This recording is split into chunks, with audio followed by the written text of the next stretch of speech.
Hi everyone, आज मैं आपके साथ डिस्कस करूंगी बीएससी फर्स्ट सेमेस्टर का मैकेनिज्म ऑफ ऑर्गेनिक रिएक्शंस का one shot. BSc first semester का मैं ऑलरेडी वन शॉट एक आपके साथ डिस्कस कर चुकी हूं, जो कि आपका फर्स्ट चैप्टर है molecular polarity and weak chemical forces.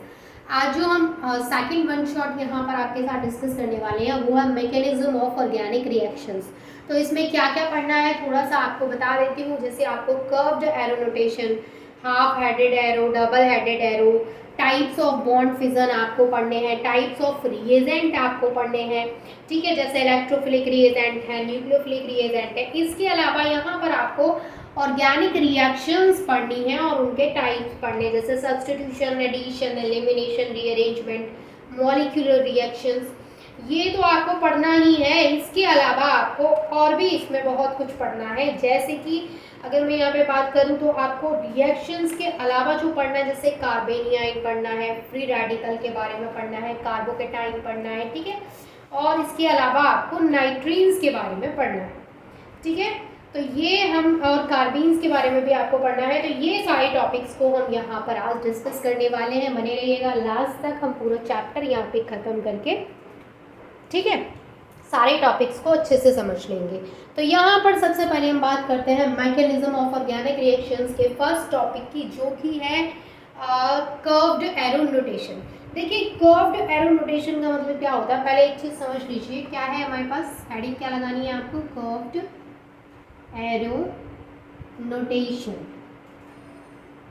देखिए, कर्व्ड एरो नोटेशन का क्या मतलब होता है, यहाँ पे क्या होता है, transfer of an electron pair from one atom to other atom.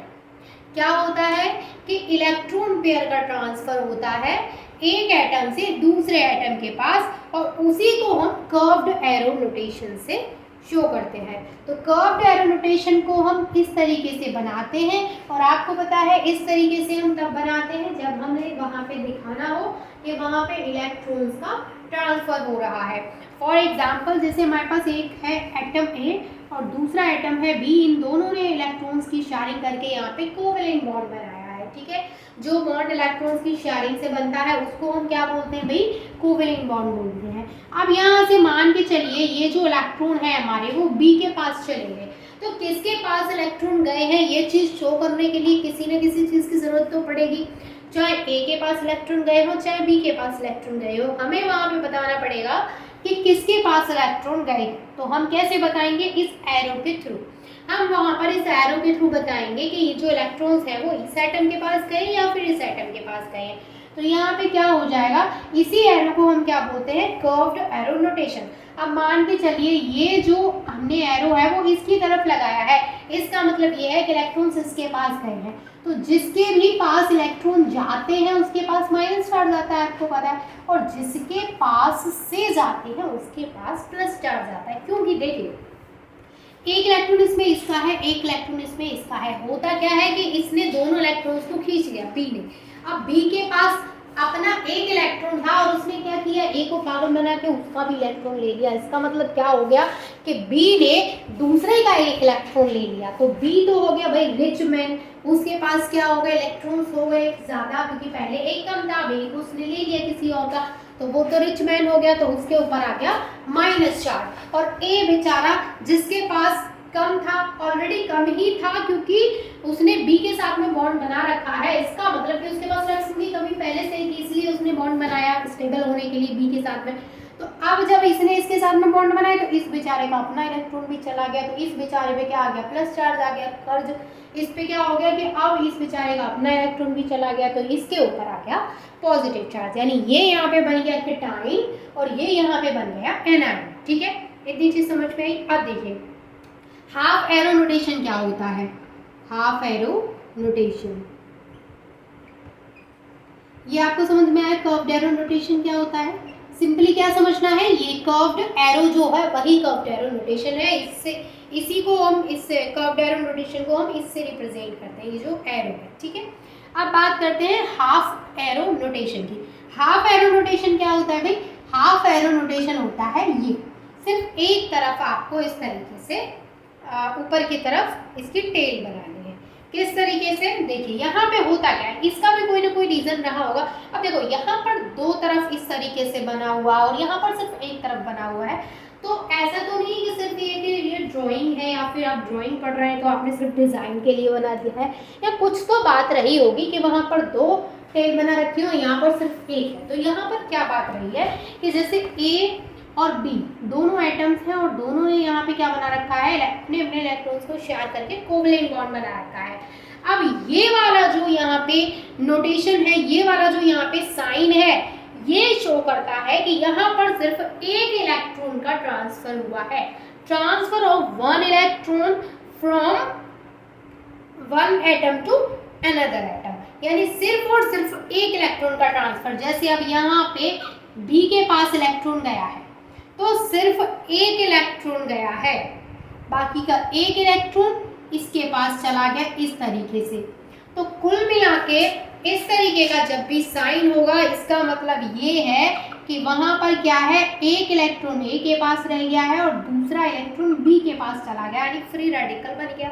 एक एक इलेक्ट्रॉन उन्होंने अपना अपना इलेक्ट्रॉन लिया। कुल मिला के हाफ एरो नोटेशन का मतलब क्या है कि सिर्फ एक इलेक्ट्रॉन का ट्रांसफर होता है। लिख लीजिए यहाँ पे क्या होता है, 1 इलेक्ट्रॉन ट्रांसफर होता है, ट्रांसफर, और यहाँ पे क्या होता है, इलेक्ट्रॉन का पेयर ट्रांसफर होता है। लिख लीजिए भाई, यहाँ पे इलेक्ट्रॉन पेयर ट्रांसफर होगा और यहाँ पर ओनली 1 इलेक्ट्रॉन ट्रांसफर होगा। तो ये दोनों टॉपिक आपको क्लियर हुए, हाफ एरो नोटेशन और कर्व्ड एरो नोटेशन। आगे के टॉपिक डिस्कस करते हैं।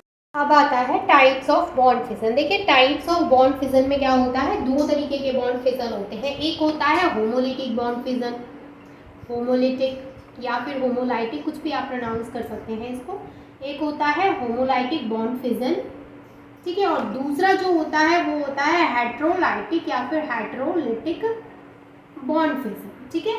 होमोलिटिक और हेट्रोलिटिक में क्या डिफरेंस होता है कि होमोलाइटिक में जो बॉन्ड फिजन होता है मेनली ये सेम टाइप्स के एटम्स के बीच में आपको मिलेगा, और हेट्रोलाइटिक में क्या होता है कि वो डिफरेंट एटम्स के बीच में ही आपको देखने को मिलेगा। अब देखो होमोलाइटिक में क्या होता है कि सिर्फ एक इलेक्ट्रॉन का ट्रांसफर होता है। जैसे मैं पहले होमोलाइटिक को आपको समझा देती हूँ, हेट्रो को यहाँ से हटा देती हूँ। जैसे सबसे पहले आप होमोलाइटिक को समझिए, तो जैसे एक ए एटम है और दूसरा एटम है बी, तो इन दोनों ने शेयरिंग करके ये बॉन्ड बनाया। अब होमोलाइटिक में क्या होता है कि ये एक इलेक्ट्रॉन इसके पास जाएगा और एक इलेक्ट्रॉन इसके पास जाएगा, तो यहाँ पर क्या बनेगा, इस तरीके से ए फ्री रेडिकल, क्योंकि ए का इलेक्ट्रॉन ये आ गया और बी का इलेक्ट्रॉन यहाँ पर ये आ गया, तो यहाँ पर क्या बन गए, ये फ्री रेडिकल बन गए।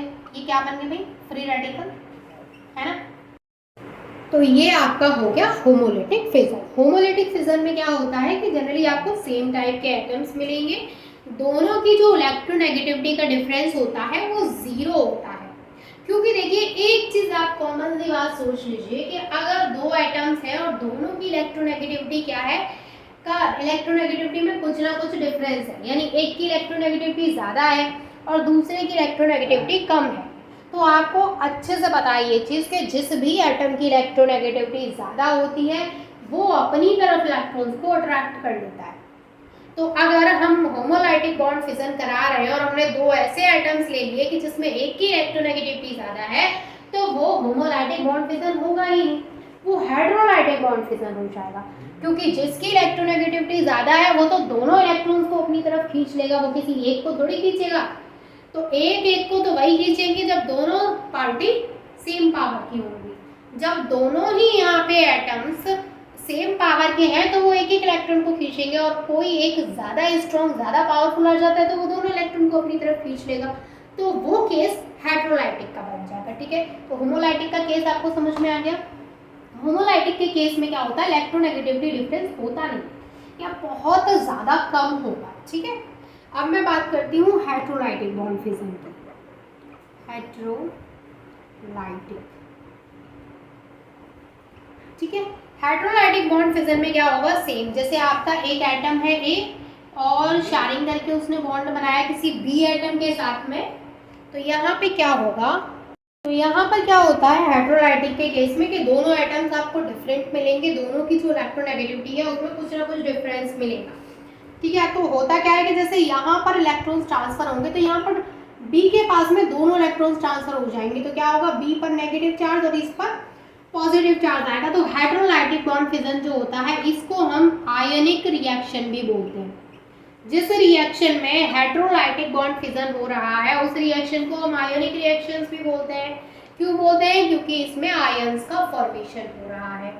अब ऐसे एक एग्जांपल आपको कराऊं, जैसे हाइड्रोजन है और क्लोरीन है, तो क्लोरीन की इलेक्ट्रोनेगेटिविटी आपको पता है ज़्यादा है, तो क्लोरीन क्या करेगा? बॉन्ड्स को, इन इलेक्ट्रॉन्स को अपनी तरफ खींच लेगा, तो यहाँ पे हो जाएगा H पॉजिटिव और दूसरा हो जाएगा Cl नेगेटिव। ये क्या बन गए भाई? ये क्या बन गए? दोनों ये बन गए आयंस। आयंस बन गए कि नहीं? ये तो आयंस बनते हैं, इसलिए हम इनको आयनिक रिएक्शंस बोलते हैं। तो हाइड्रोलाइटिक बॉन्ड फिजन में दोनों इलेक्ट्रॉन एक ही एटम के पास में चले जाते हैं और उस एटम के पास में चले जाते हैं जिसकी इलेक्ट्रोनेगेटिविटी ज़्यादा होती है। ठीक है, अब इम्पॉर्टेंट चीज़ इन दोनों बॉन्ड फिजन के बारे में क्या है, वो होमोलिटिक और हाइड्रोलिटिक दोनों के बारे में जो इम्पॉर्टेंट चीज़ है वो ये है कि जो होमोलाइटिक फिजन होता है उसको मच लेस एनर्जी रिक्वायर होती है than the heterolytic bond fission. क्या है भाई? लिख लीजिए, होमोलाइटिक फिजन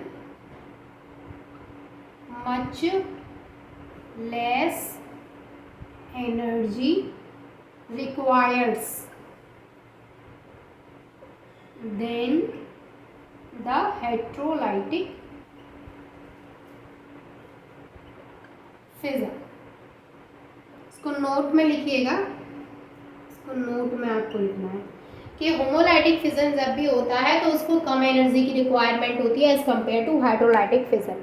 तो होमोलाइटिक में कम एनर्जी और हाइड्रोलाइटिक में ज़्यादा एनर्जी होती है। ठीक है, और दूसरा पॉइंट ये लिख लीजिएगा कि जो reaction the reaction involving hydrolytic fission are known as ionic reactions. मैंने आपको भी बता दी ये चीज़ की हाइड्रोलाइटिक फिजन जिन रिएक्शंस में होता है उनको हम आयनिक रिएक्शंस भी बोलते हैं क्योंकि उसमें आयंस बनते हैं। चलिए अब आगे के टॉपिक समझ लेते हैं। अब हमारा नेक्स्ट टॉपिक जो है वो है टाइप्स ऑफ रिएजेंट।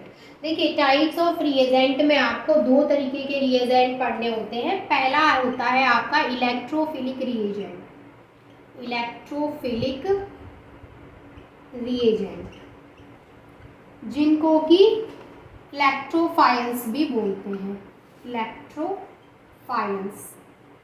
और दूसरा जो आपका रिएजेंट होता है वो होता है न्यूक्लियोफिलिक रिएजेंट्स, न्यूक्लियोफिलिक रिएजेंट्स जिनको कि न्यूक्लियोफाइल्स भी बोलते हैं। ठीक है, तो अगर इलेक्ट्रोफाइल्स बोला जाए या न्यूक्लियोफाइल्स बोला जाए तो आप समझ जाएंगे कि वो इलेक्ट्रोफिलिक या फिर न्यूक्लियोफिलिक रिएजेंट की बात हो रही है।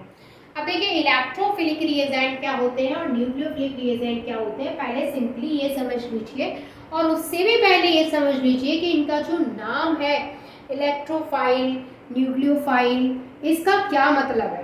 इलेक्ट्रोफिलिक, न्यूक्लियोफिलिक जो है इसका क्या मतलब है। तो सबसे पहले मैं आपको इलेक्ट्रोफिलिक के बारे में समझा देती हूँ कि इलेक्ट्रोफिलिक, देखिए इलेक्ट्रो इसका नाम है, इलेक्ट्रो, इलेक्ट्रो जो है यहाँ पे, इलेक्ट्रो का मतलब क्या होता है, इलेक्ट्रो का मतलब होता है इलेक्ट्रॉन्स।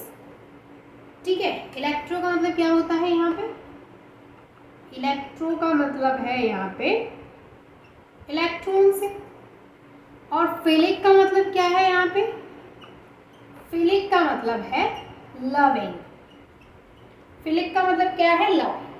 तो इलेक्ट्रोफिलिक रिएजेंट जो होते हैं वो इलेक्ट्रॉन्स लविंग रिएजेंट्स होते हैं, यानी उनको इलेक्ट्रॉन से लव होता है।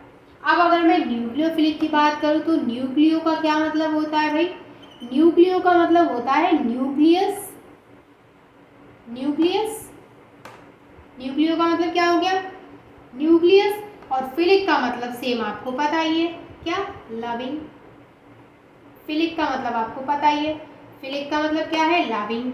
तो यहाँ पर ये जो होते हैं न्यूक्लियोफिलिक रिएजेंट वो न्यूक्लियस लविंग होते हैं। और न्यूक्लियस में क्या होते हैं, प्रोटॉन्स एंड न्यूट्रॉन्स, प्रोटॉन्स होते हैं पॉजिटिवली चार्ज्ड। तो न्यूक्लियोफाइल जो होते हैं वो न्यूक्लियस से लव करते हैं, जबकि जो इलेक्ट्रोफाइल्स होते हैं वो इलेक्ट्रॉन से लव करते हैं। एक और चीज समझ लीजिए, ये इलेक्ट्रॉन्स लविंग है और ये न्यूट्रॉन्स मतलब ये न्यूक्लियस लविंग है।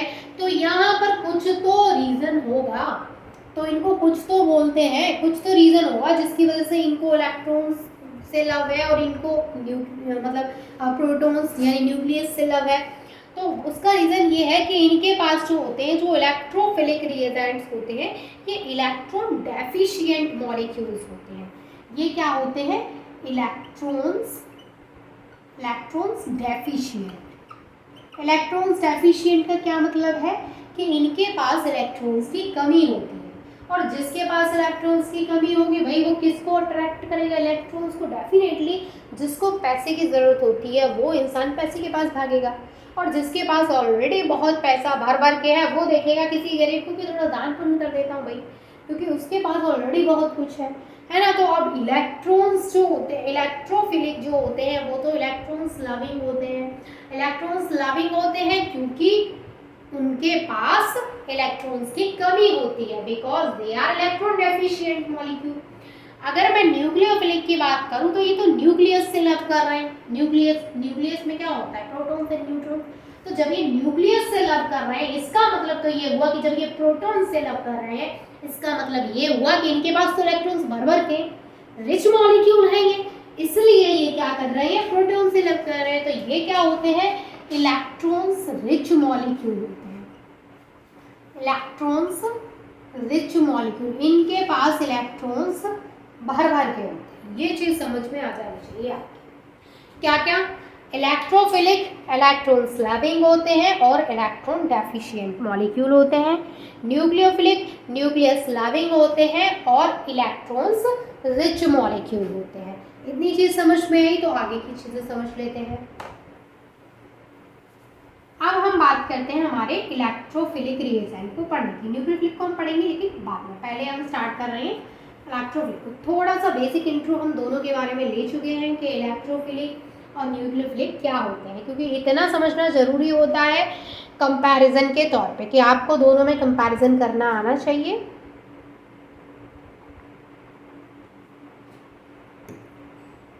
अब देखिए, अब यहाँ पे हम इलेक्ट्रोफिलिक की बात कर रहे हैं।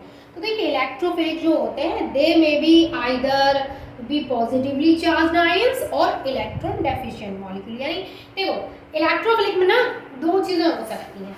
ये आपको ऐसे भी दिख सकते हैं, पॉजिटिव चार्ज वाला अभी मैंने आपको बताया था, जिसके पास इलेक्ट्रॉन की कमी होती है वो पॉजिटिव चार्ज शो करता है। जैसे मैंने आपको बॉन्ड बताया था ए और बी का, इस तरीके से, और उसमें बी के पास इलेक्ट्रॉन ट्रांसफर हो गए तो ए पे प्लस चार्ज आ गया था और बी पे माइनस आ गया था। तो मैंने आपको क्या बोला था कि इसके पास इलेक्ट्रॉन की कमी हो गई क्योंकि इसका अपना इलेक्ट्रॉन चला गया, इसलिए इस पर पॉजिटिव चार्ज आ गया। अब मैंने आपको क्या बोला कि जो इलेक्ट्रोफिलिक होते हैं, इलेक्ट्रॉन डेफिशिएंट होते हैं, इनके पास इलेक्ट्रॉन्स की कमी होती है, तो ये इलेक्ट्रॉन्स को अट्रैक्ट करते हैं। तो इनके पास जाहिर सी बात है पॉजिटिव चार्ज तो हो ही सकता है, डेफिनेटली होता ही है। तो दो तरीके के होते हैं, ऐसा नहीं कि सबके पास पॉजिटिव चार्ज होगा तो वो इलेक्ट्रोफाइल है। बिना पॉजिटिव चार्ज वाले भी इलेक्ट्रोफाइल्स इस दुनिया में है। यानी कि ऐसे इलेक्ट्रोफाइल्स भी हैं जो न्यूट्रल हैं और ऐसे न्यूक्लियोफाइल्स भी हैं जो न्यूट्रल हैं। अब जाहिर सी बात है, इलेक्ट्रोफाइल पे पॉजिटिव चार्ज और न्यूक्लियोफाइल पे नेगेटिव चार्ज देखने को मिलेगा। इलेक्ट्रोफाइल हमें दो तरीके के देखने को मिलते हैं, ये डाल देती हूँ ए नंबर और ये डाल देती हूँ बी नंबर। एक होते हैं पॉजिटिव इलेक्ट्रोफाइल,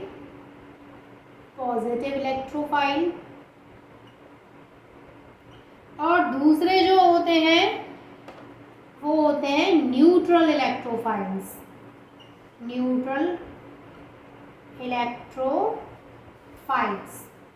पॉजिटिव इलेक्ट्रोफाइल्स में क्या होगा भाई? इलेक्ट्रॉन्स पे पॉजिटिव चार्ज होगा, और न्यूट्रल इलेक्ट्रोफाइल्स में क्या होगा? इलेक्ट्रॉन्स पे कोई भी चार्ज नहीं होगा। अब इलेक्ट्रोफाइल्स पॉजिटिव के एग्जांपल्स अगर मैं आपको कराऊं तो जैसे H प्लस है, इसके अलावा Br+ है, Cl+ है, ये जो हमारे एग्जाम्पल्स हैं वो किसके हैं? एक्सेट्रा और भी हैं बहुत सारे। ये किसके एग्जाम्पल हैं? पॉजिटिव इलेक्ट्रोफाइल के एग्जाम्पल हैं। यानी कि ये शो कर रहे हैं कि इनके पास इलेक्ट्रॉन्स की कमी है और इनको इलेक्ट्रॉन्स चाहिए, तो ये एज अ इलेक्ट्रोफाइल वर्क करते हैं, ये इलेक्ट्रोफाइल्स हैं। ठीक है। अगर मैं न्यूट्रल इलेक्ट्रोफाइल की बात करूँ कि कुछ ऐसे भी इलेक्ट्रोफाइल्स हैं जिनके ऊपर कोई चार्ज नहीं है, फिर हमें उनको कैसे पहचानना, भैया याद करना पड़ेगा, और कैसे पहचानेंगे? तो न्यूट्रल इलेक्ट्रोफाइल के लिए क्या है एग्जाम्पल?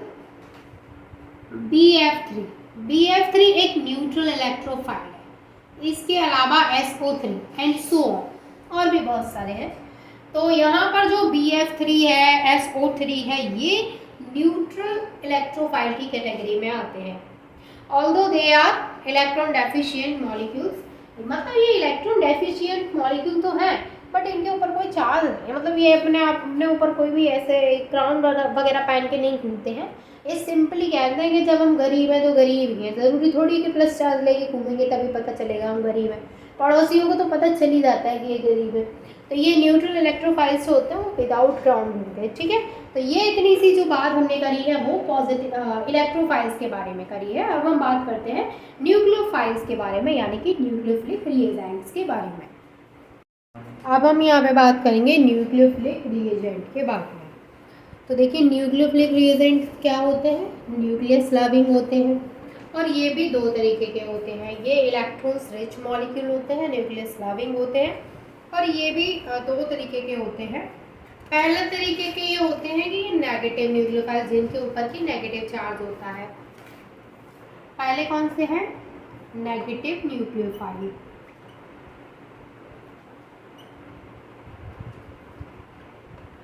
नेगेटिव न्यूक्लियोफाइल्स के कुछ एग्जांपल्स मैं आपको करा देती हूँ, जैसे Cl माइनस है, Br माइनस है, ये हमारे किसके एग्जांपल है, नेगेटिव न्यूक्लियोफाइल के एग्जांपल है, क्योंकि इनके ऊपर क्या है, नेगेटिव चार्ज है।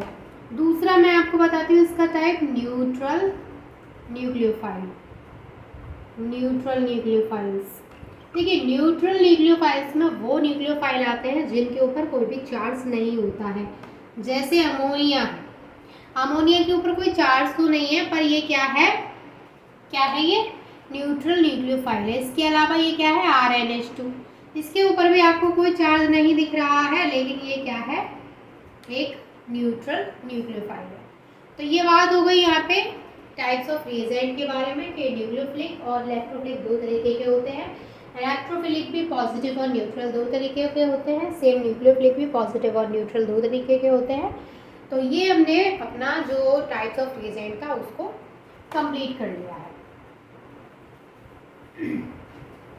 अब इसके बाद जो आता है हमारा, वो आता है कि half headed and double headed arrow क्या होता है। नेक्स्ट हमारा टॉपिक है वो है हाफ हेडेड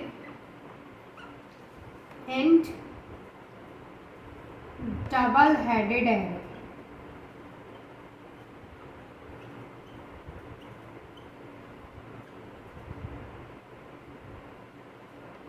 देखिए भाई, हाफ हेडेड एरो क्या बोलते हैं, कौन सा होता है, अभी आप पढ़ के आए हैं, इस तरीके का जो होता है, एक टेल जो होती है उसकी। डबल हेडेड में क्या होता है, दो टेल होती हैं उसकी, इस तरीके से, ये इस तरीके से। और आपको पता है कि जो हाफ हेडेड एरो है वो शो करता है कि यहाँ पर ट्रांसफर ऑफ वन इलेक्ट्रॉन, यहाँ पे क्या होता है, ट्रांसफर ऑफ वन इलेक्ट्रॉन। जो हाफ हेडेड एरो होता है उसमें एक इलेक्ट्रॉन का ट्रांसफर होता है from one atom to another atom, और जो डबल हेडेड एरो होता है उसमें क्या होता है, transfer of two electrons, transfer of two electrons from one atom to another atom. जैसे यहाँ पर A है और यहाँ पर B है, दोनों ने शेयरिंग करके बॉन्ड बनाया, तो एक इलेक्ट्रॉन इसके पास चला गया, एक इलेक्ट्रॉन इसके पास चला गया, यानी यहाँ पर एक इलेक्ट्रॉन गया है, तो उसको हम ऐसे शो करेंगे हाफ हेडेड एरो से। तो हम यहाँ दिखाएंगे कि एक इलेक्ट्रॉन इसके पास रह गया और एक इलेक्ट्रॉन B के पास चला गया। सेम अगर यहाँ पे A और B है, इसमें ज़्यादातर ना आपको एरो की हेल्प से जो इलेक्ट्रॉन्स है उनका ट्रांसफ़र शो कराना है, ठीक है। इसके अलावा रिएजेंट्स को पढ़ना है, और आपको मेन जो है वो टाइप्स ऑफ ऑर्गेनिक रिएक्शंस आपको जो यहाँ पे पढ़नी है, जैसे एडिशन, सब्स्टिट्यूशन, वो बहुत इंपॉर्टेंट पार्ट है इसका, ठीक है। अब यहाँ पे ये शो कर रहा है कि दोनों इलेक्ट्रॉन्स हमारे B के पास चले गए हैं, तो इस पे प्लस और B पे माइनस आ गया है, आयंस बन रहे हैं। और आपको पता है डबल हेडेड एरो जो शो कर रहा है उसी को हम क्या बोलते हैं, हाइड्रोलाइटिक बॉन्ड भी बोलते हैं, और वही हमारी आयोनिक रिएक्शंस भी बोली जाती हैं, क्योंकि वहाँ पे आयंस बनते हैं, ठीक है। तो अब तक मैंने आपके साथ में क्या क्या डिस्कस कर लिया है, types of reagent, half headed, double headed arrow, curved arrow notation. इसके अलावा मैंने आपके साथ कर्व्ड एरो नोटेशन के बाद हाफ एरो नोटेशन और types of bond fission, homolytic, heterolytic क्या होते हैं, ये सब डिस्कस कर लिया है। अब हमारा जो मेन टॉपिक आता है वो आता है types of organic reactions. Types of organic reactions जो होती है, देखिए इनमें 5 टाइप्स आपको पढ़ने हैं। टाइप्स ऑफ ऑर्गेनिक रिएक्शंस में आपको कितने टाइप्स पढ़ने हैं? 5 types of organic reactions. Organic reactions के आपको टाइप्स पढ़ने हैं। तो पहला है हमारा यहाँ पे सब्स्टिट्यूशन रिएक्शंस। कौन सी होती हैं आपको ये पढ़ना है, सब्स्टिट्यूशन रिएक्शन। दूसरा आपको पढ़ना है एडिशन रिएक्शन, एडिशन रिएक्शन। तीसरा आपको पढ़ना है एलिमिनेशन रिएक्शन। एंड चौथा आपको पढ़ना है रीअरेंजमेंट रिएक्शन, जिसमें क्या होगा, रीअरेंजमेंट होता है एटम्स और मॉलिक्यूल्स का, रीअरेंजमेंट रिएक्शन। एंड पांचवी जो आपको पढ़नी है वो पढ़नी है मॉलिक्यूलर रिएक्शंस। ठीक है, पांचों रिएक्शंस हो गए, समझ में आ गई पांचों? कौन कौन सी पढ़नी है आपको? सब्स्टिट्यूशन पढ़नी है, एडिशन पढ़नी है, एलिमिनेशन पढ़नी है, रीअरेंजमेंट पढ़नी है, and last one is molecular reactions. देखिए एक एक रिएक्शन अपने ही आप में बहुत इंपॉर्टेंट रोल प्ले करती है। ऐसे आपसे जनरली पूछा भी जा सकता है, जैसे वाइवा होता है तो उसके पॉइंट ऑफ व्यू से भी इम्पॉर्टेंट है कि बताइए सब्स्टिट्यूशन रिएक्शंस कौन सी होती है, एडिशन कौन सी होती है। तो बहुत ज़्यादा इम्पॉर्टेंट है ये पाँचों रिएक्शंस, तो इनको थोड़ा ध्यान से आपको पढ़ना है पाँचों रिएक्शन को। तो हम यहाँ पे स्टार्ट करेंगे सबसे पहले सब्स्टिट्यूशन रिएक्शंस। तो अब हम बात करेंगे सब्स्टिट्यूशन रिएक्शन की, जो कि हमारा टाइप्स ऑफ ऑर्गेनिक रिएक्शन का फर्स्ट टाइप है, सब्स्टिट्यूशन रिएक्शन। तो देखिए सब्स्टिट्यूशन रिएक्शन में क्या होता है कि जैसे यहाँ पे क्या होता है कि एक एटम या फिर ग्रुप जो होता है वो दूसरे एटम को अपनी जगह से डिस्प्लेस कर देता है, वो खुद उसकी जगह पे आके बैठ जाता है। यानी जो भी लिविंग ग्रुप होता है वो चला जाता है और उसकी जगह पे जो वहाँ पे रिएजेंट रिएक्ट करता है उसके साथ, वो आकर के उसकी जगह पे आ जाता है। तो एक्चुअल में देखिए इसको एक एग्जाम्पल के हिसाब से समझते हैं। जैसे एक हमारे पास इस तरीके से एक रिएक्टेंट हमारे पास ये है Ca, और दूसरा ये हमारा रिएक्ट करता है B के साथ में। Ca जो है वो किसी B के साथ में रिएक्ट करता है, तो इस केस में क्या होगा कि जब ये B के साथ में रिएक्ट करेगा तो ये B जो है वो क्या करेगा कि यहाँ से जो Ca है इसके एक एटम को यहाँ से हटा के उसकी जगह पे आ जाएगा। अब जो भी अच्छा लिविंग ग्रुप होगा उसको हटा देगा और ये वहाँ पे आ जाएगा, तो ये आ जाएगा B और A। तो इस तरीके से AB ने बॉन्ड बना लिया और जो C है वो अलग हो गया है। तो यहाँ पर आप ऐसे भी समझ सकते हैं, ऐसा भी तो हो सकता है कि जैसे ये हमारा जो Ca वाला बॉन्ड है वो किसी B के साथ में रिएक्ट किया, तो इसने किसको A को हटा दिया, तो बॉन्ड CB के बीच में बन गया और A अलग हो गया। दोनों कंडीशंस यहाँ पर पॉसिबल है, वो डिपेंड करता है कौन सा अच्छा लिविंग ग्रुप है, कौन सा वहाँ से हटेगा। ठीक है, तो वो जैसे हम रिएक्शंस करेंगे तो हमें पता चलेगा कि कौन कौन से ग्रुप्स वहाँ से और कौन से रिएजेंट कौन से ग्रुप्स को वहाँ से हटा सकते हैं।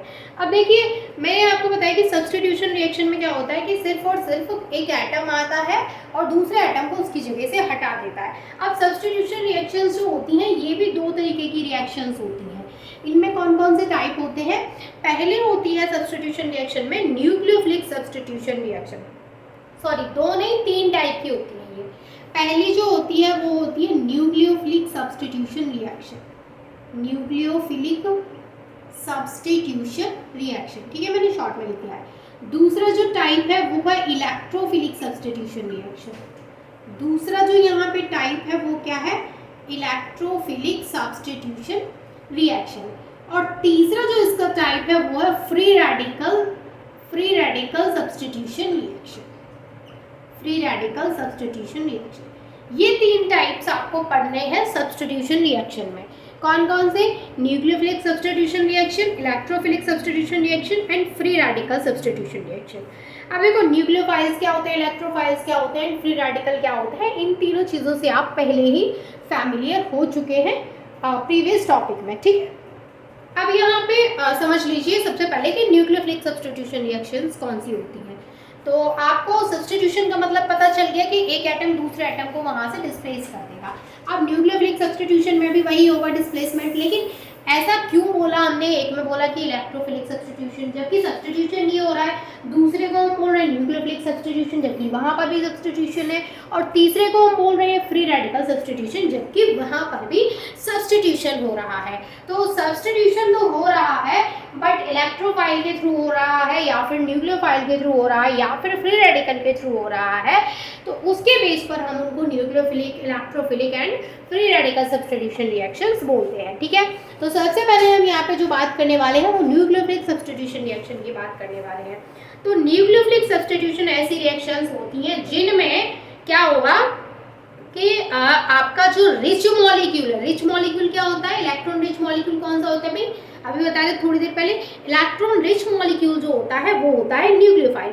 तो न्यूक्लियोफाइल अटैक करेगा, जैसे हमारे पास एग्जांपल है RX, ठीक है, RX हमारे पास ये है एक रिएक्टेंट, तो इसके साथ में जो रिएक्शन होगी वो एक न्यूक्लियोफाइल की रिएक्शन होगी इसके साथ में, यानी इस पे कौन, न्यूक्लियोफाइल अटैक करेगा, यानी यहाँ से जो एटम, जो लिविंग ग्रुप हटेगा उसकी जगह पे एक न्यूक्लियोफाइल आके जुड़ जाएगा।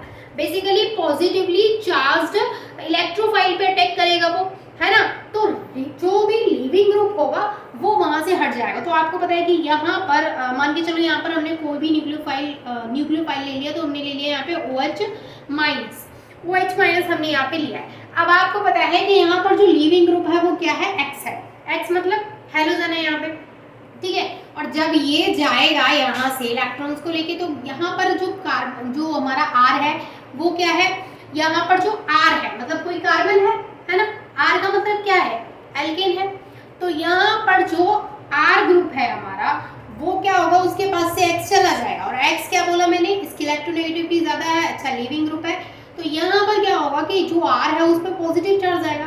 चलो ये सब छोड़ो, सिर्फ इतना सिंपल समझो कि ये एक अच्छा लिविंग ग्रुप है, तो जब ये एक अच्छा लिविंग ग्रुप है तो ये बना लेगा यहाँ पे ROH और ये यहाँ से निकल जाएगा X। अब ये OH उसी के साथ में तो रिएक्ट करेगा जिसके पास पॉजिटिव चार्ज होगा, भाई नेगेटिव वाला पॉजिटिव के साथ जाके अटैक करेगा, तो ये इस पे तो ऑलरेडी नेगेटिव चार्ज है, ये यहाँ से निकला है जो लिविंग ग्रुप, तो ये इस पे पॉजिटिव चार्ज आएगा, जब ये निकलेगा तो ये इलेक्ट्रॉन्स लेके इस तरीके से निकलेगा, तो इस पे पॉजिटिव चार्ज आएगा इस तरीके से, जैसे कार्बन पे आता है कार्बोकेटाइन बनता है, तो फिर वहाँ उस जगह पे आके ये अटैक कर लेगा, तो ये इस तरीके से ROH यहाँ पे बन जाएगा। ठीक है, तो ये अच्छा लिविंग ग्रुप है यहाँ पे X, तो वो निकल गया है। तो न्यूक्लियोफिलिक सब्स्टिट्यूशन रिएक्शन में क्या होता है कि न्यूक्लियोफाइल अटैक करता है, न्यूक्लियोफाइल क्या होता है भाई, electron rich molecule, nucleophile electron rich molecule होता है, अटैक्स पॉजिटिवली चार्ज्ड इलेक्ट्रोफाइल, पूरा लिख देती हूँ, अटैक्स पॉजिटिवली चार्ज्ड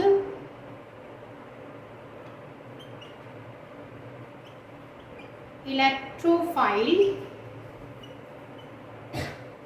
एंड क्या होगा, पॉजिटिवली चार्ज इलेक्ट्रोफाइल पे ये अटैक करेगा टू रिप्लेस किसको रिप्लेस करेगा भाई, to replace a leaving group जो है उसको रिप्लेस कर देगा, लिविंग ग्रुप को क्या कर देगा, रिप्लेस कर देगा। इतनी चीज समझ में आ गई है। चलिए, तो ये बात हो गई हमारी न्यूक्लियोफिलिक सब्स्टिट्यूशन रिएक्शन के बारे में, जिसमें कि एक न्यूक्लियोफाइल अटैक करता है यानी पॉजिटिवली चार्ज्ड इलेक्ट्रोफाइल पे, और जब वो अटैक करेगा तो वो जो लिविंग ग्रुप है वो वहां से चला जाएगा और उसकी जगह पे आके न्यूक्लियोफाइल बैठ जाएगा। ठीक है, इतनी बात हो गई हमारी न्यूक्लियोफिलिक सब्स्टिट्यूशन रिएक्शन के बारे में। एग्जाम्पल वहाँ पे ऐड कर लीजिएगा जो न्यूक्लियोफिलिक सब्स्टिट्यूशन होगा। सेकेंड टाइप जो है हमारा वो है electrophilic substitution reaction. Electrophilic substitution reaction में क्या होगा, सिंपली वहाँ पे इलेक्ट्रोफाइल अटैक करेगा।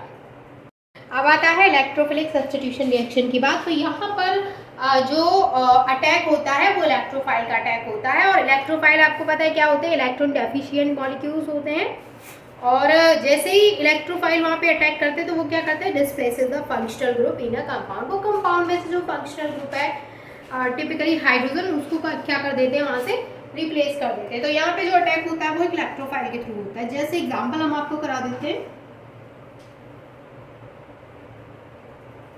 यहाँ पे क्या होगा भाई, हाइड्रोजन, सभी जगह हाइड्रोजन है। मैंने थोड़ा सा उभार के इसलिए लिख दिया है, थोड़ा सा अलग करके, क्योंकि हमें क्या करना है, यहाँ पे इसको बाहर निकालना है और इसकी जगह पे हमारा इलेक्ट्रोफाइल आके जुड़ेगा।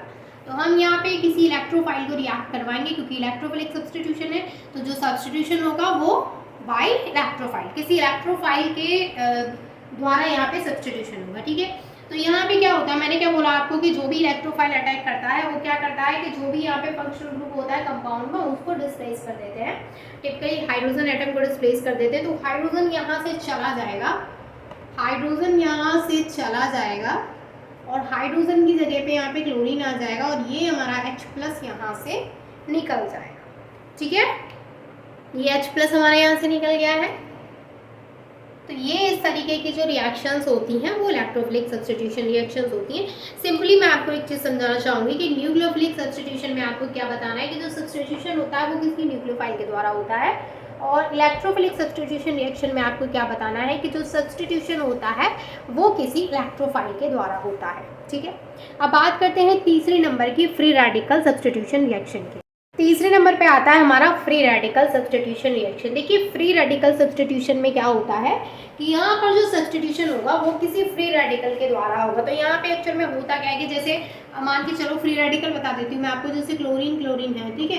वैसे तो आपको पता ही है, हमने होमोलिटिक जो बॉन्ड फिजन कराया था उसमें फ्री रेडिकल्स जनरेट हुए थे। क्या हुआ था कि एक इसका इलेक्ट्रॉन है, एक इसका इलेक्ट्रॉन है, इसने ले लिया, इसने ले लिया, क्योंकि दोनों सेम टाइप्स के आइटम्स है, तो दोनों की इलेक्ट्रोनेगेटिविटी डिफरेंस क्या है, 0 है। कोई भी इलेक्ट्रोनेगेटिविटी का डिफरेंस नहीं है, तो दोनों में होमोलिटिक क्लीवेज हो गया, होमोलिटिक बॉन्ड फिजन हो गया। तो एक इलेक्ट्रॉन इसके पास चला गया तो ये एक इस तरीके से फ्री रेडिकल बन गया और एक ये इस तरीके से फ्री रेडिकल बन गया। दो फ्री रेडिकल यहाँ पे जनरेट हो गए। अब ये जो फ्री रेडिकल बनते हैं वो डिस्प्लेसमेंट कराएंगे, तो उस डिस्प्लेसमेंट वो सब्स्टिट्यूशन कराएंगे, तो उसको हम फ्री रेडिकल सब्स्टिट्यूशन बोलेंगे। तो जैसे एग्जाम्पल कराऊँ मैं फ्री रेडिकल सब्स्टिट्यूशन का, तो जैसे हमारे पास है ये CH4, हमारे पास है ये मीथेन और ये फ्री रेडिकल यहाँ पे आकर के रिएक्ट करता है। तो क्या होगा, यहाँ से फ्री रेडिकल क्या करेगा, यहाँ से हाइड्रोजन, देखिए सबसे पहली चीज़ आप समझ लीजिए कि यहाँ से क्या होगा, फ्री रेडिकल यहाँ से हाइड्रोजन को हटा देगा, हाइड्रोजन को यहाँ से हटा देगा, तो यहाँ पर एक नया फ्री रेडिकल बन जाएगा CH3 फ्री रेडिकल, और ये हाइड्रोजन जो आएगा वो Cl के साथ में HCl बना लेगा, और यहाँ पे ये एक नया फ्री रेडिकल बन गया CH3 फ्री रेडिकल। अब ये जो CH3 फ्री रेडिकल है वो एक न्यू फ्री रेडिकल है, वो किसके साथ में रिएक्ट करेगा, वो Cl2 के साथ में रिएक्ट करेगा। जब CH3 जो है वो Cl2 के साथ में रिएक्ट करेगा तो इसका फ्री रेडिकल यहाँ से चला जाएगा, यहाँ पे बन जाएगा CH3Cl, Cl यहाँ जुड़ गया और यहाँ से Cl फ्री रेडिकल निकल जाएगा। समझ रहे हैं क्या हुआ कि यहाँ पर जो मतलब ये जो Cl है वो पहले इसके साथ में जोड़ा, फिर ये यहाँ पे ये एक चेन रिएक्शन होती है, ठीक है, इसको समझिए, एक चेन रिएक्शन होती है। तो यहाँ पर क्या है कि जैसे ये फ्री रेडिकल जनरेट हुआ तो ये फ्री रेडिकल इसके एल्केन के साथ में रिएक्ट किया तो एक न्यू फ्री रेडिकल जनरेट हो गया। फिर जो न्यू फ्री रेडिकल है वो फिर से क्लोरीन के साथ में रिएक्ट किया और उसने क्या बना लिया, यहाँ पे मिथाइल क्लोराइड को बना लिया और Cl फ्री रेडिकल अलग हो गया। अब क्या ये प्रोसेस यहीं रुक जाएगा? नहीं, ये प्रोसेस यहाँ नहीं रुकता है जब तक यहाँ से ये सारे हाइड्रोजन रिप्लेस नहीं हो जाएंगे। ये आपने देखा होगा हेलोजिनेशन में, हेलोजिनेशन मैंने आपको कराया, इसमें ना 3 स्टेप्स होते हैं, इनिशिएशन, प्रोपेगेशन और एक और होता है, और तीसरा जो होता है वो टर्मिनेशन स्टेप होता है। तो यहाँ पर 3 स्टेप्स को ये फॉलो करता है। हेलोजिनेशन में आपने इसको पढ़ा होगा, इसकी मैकेनिज्म भी मैंने कई बार कराई है, मतलब अलग वीडियोज़ में, एक्चुअल में इसमें नहीं कराई है, अलग मैंने उसमें कराई है कि हेलोजिनेशन की पूरी मैकेनिज्म कराई है, क्योंकि ये एक तरीके का फ्री रेडिकल हेलोजिनेशन ही हो रहा है, क्योंकि ये हेलोजन का अटैक इस पर बार बार होता है। तो यहाँ पर क्या होता है कि ये 3 स्टेप्स में रिएक्शन कंप्लीट होती है, initiation, propagation and termination step, ठीक है। तो उस तरीके से ये प्रोसेस यहाँ नहीं रुकता है, एक चेन रिएक्शन होती है। तो यहाँ पे एट लास्ट यहाँ पे CCl4 बनता है, कार्बन टेट्राक्लोराइड का फॉर्मेशन हो जाता है, ठीक है। ये मैंने आपको एक बेसिक इन्फॉर्मेशन दे दी है। बाकी आपका जो समझने का यहाँ पर पॉइंट है वो ये है कि फ्री रेडिकल सब्स्टिट्यूशन में जो सब्स्टिट्यूशन होता है वो फ्री रेडिकल के द्वारा होता है, ठीक है। और मैंने ये आपको छोटा सा एग्जाम्पल कराया है। इसी के साथ जो हमारी सब्स्टिट्यूशन रिएक्शन है उनके तीनों टाइप्स यहाँ पे खत्म होते हैं। तो अब हमारे जो सेकंड रिएक्शन है, जो second type of organic reaction है वो क्या था भाई, एडिशन रिएक्शन। अब हम समझेंगे कि एडिशन रिएक्शंस कौन सी होती है। देखिए वन शॉट है तो उसी हिसाब से सारी चीज़ें अरेंज की जाएंगी, ठीक है। ऐसा नहीं होगा कि एक एक टॉपिक को 25-25 मिनट लेके हम समझेंगे, क्योंकि इतना समझेंगे तो वो वन शॉट की जगह कुछ और ही बन जाएगा। क्योंकि वन शॉट का मतलब होता है कि चीज़ों को छोटा करके समझना, जितना शॉर्ट आप उनको कर सकते हो, बस समझ में भी आनी चाहिए, समझ में भी आनी चाहिए एंड शॉर्ट भी होनी चाहिए। क्योंकि हम ज़्यादा लेंथी उनको कर देंगे तो फिर तो आप वन शॉट का मतलब तो यही है ना कि कम टाइम में ज़्यादा चीज़ें समझना। अगर मैं ज़्यादा लंबा कर दूंगी तो फिर तो एक सेपरेट वीडियो ही मैं डाल सकती हूँ, फिर तो आप सेपरेट वीडियो से भी पढ़ सकते हैं। वन शॉट में तो यही है ना कि कम टाइम है आपके पास और फटाफट से वन शॉट देख लीजिए, आपको पता चल जाएगा कि चैप्टर में एक्चुअल में है क्या, ठीक है। अब सेकंड है हमारी यहाँ पे एडिशन रिएक्शन। नाम से पता चल रहा है क्या होगा। एडिशन रिएक्शन में क्या होता है, एडिशन होता है। Addition reactions are those reactions in which 2 or more molecules combine to form a larger one। यानी क्या होता है, 2 या 2 से ज़्यादा मॉलिक्यूल इसमें कंबाइन करते हैं और कंबाइन करने के बाद एक प्रोडक्ट बनाते हैं जो कि रिएक्टेंट से तो बड़ा ही होगा, क्योंकि जहाँ पर छोटे छोटे 2 मॉलिक्यूल आए और फिर उन्होंने कंबाइन किया तो एक बड़ा लार्ज मॉलिक्यूल बन गया, है ना। अब देखो इन दिस प्रोसेस क्या होता है, यहाँ पर पाई बॉन्ड जो होते हैं वो सिग्मा बॉन्ड में कन्वर्ट हो जाते हैं। जो पाई बॉन्ड होता है वो ब्रेक हो जाता है 2 नए सिग्मा बॉन्ड में। एडिशन रिएक्शन में देखो पाई बॉन्ड ब्रेक होगा तभी तो वहां पर जो एडिशन है वो होगा। तो जाहिर सी बात है पाई बॉन्ड ब्रेक होगा तो 2 नए सिग्मा बॉन्ड वहां पे बनेंगे, क्योंकि वहां पे एडिशन होगा तो वो एडिशन सिग्मा बॉन्ड्स के थ्रू ही होगा, ठीक है। कैसे होगा, एग्जाम्पल देखिए, हमारे पास है यहाँ पर एल्कीन जिसका नाम है इथीन और इसको हमने रिएक्ट कराया वाटर के साथ में। एक रिएक्टेंट हमारे पास ये है और दूसरा रिएक्टेंट हमारे पास ये है वाटर। दोनों रिएक्टेंट्स आपस में क्या करेंगे, रिएक्ट करेंगे और रिएक्ट करने के बाद जो प्रोडक्ट देंगे वो एडिशन रिएक्शन का प्रोडक्ट होगा। एग्जाम्पल, ठीक है। क्या होगा यहाँ पर कि मैंने अभी आपको क्या बताया कि यहाँ इस रिएक्शन में क्या होता है, pi bond break into 2 new sigma bonds. इस रिएक्शन में क्या होता है, पाई बॉन्ड ब्रेक हो जाता है और 2 नए सिग्मा बॉन्ड बनाता है, ठीक है। पाई बॉन्ड कन्वर्ट हो जाएगा 2 नए सिग्मा बॉन्ड में। अब होता क्या है कि ये वाला जो यहाँ पे पाई बॉन्ड है आपको पता है ये जब ब्रेक होगा यहाँ से तो 2 नए बॉन्ड बनाएगा। तो जब ये यहाँ से ब्रेक होगा तो कुछ ऐसे होगा, CH2 सिंगल बॉन्ड CH2। अब आपको पता है 2 नए सिग्मा बॉन्ड बनाएगा, इसका मतलब एक यहाँ से बनाएगा एक यहाँ से बनाएगा। अब आपको पता है H2O को अगर हम ब्रेक करेंगे तो वो किस में टूटेगा, H+ और OH- में। तो एक जगह पे H लग जाएगा और दूसरी जगह पे OH लग जाएगा। तो इस तरीके से हमें क्या मिला कि ये इससे जाकर के जुड़ गया, तो हमें जो प्रोडक्ट मिला वो क्या कैसा मिला, एडिशन प्रोडक्ट मिला। और क्या यहाँ पे क्या बन गया, C2, ये क्या है C2H5OH, यानी कि ये इथेनॉल बन गया, अल्कोहल बन गया। C2 देखो 2 कार्बन है, H5 2 4 नहीं एक सेकेंड, C2H5OH, हाँ 2 4 एंड 5 ये हो गया और एक OH वाला है तो C2H5OH। तो ये बन गया यहाँ पे इथेनॉल। तो ये है एडिशन रिएक्शन का प्रोडक्ट, जिसमें कि आपको साफ साफ नज़र आ रहा है कि यहाँ पर एडिशन हुआ है। अब देखिए जो एडिशन रिएक्शंस होती हैं ना इनके भी टाइप्स होते हैं। इनके कितने टाइप्स होते हैं, इनके भी 3 टाइप्स होते हैं। पहला होता है न्यूक्लियोफिलिक एडिशन रिएक्शन, दूसरा होता है इलेक्ट्रोफिलिक एडिशन रिएक्शन और तीसरा होता है फ्री रेडिकल एडिशन रिएक्शन। यानी सेम जैसे आपने सब्स्टिट्यूशन में पढ़ा वैसे ही आपको एडिशन रिएक्शन में भी देखने को मिलता है, ठीक है।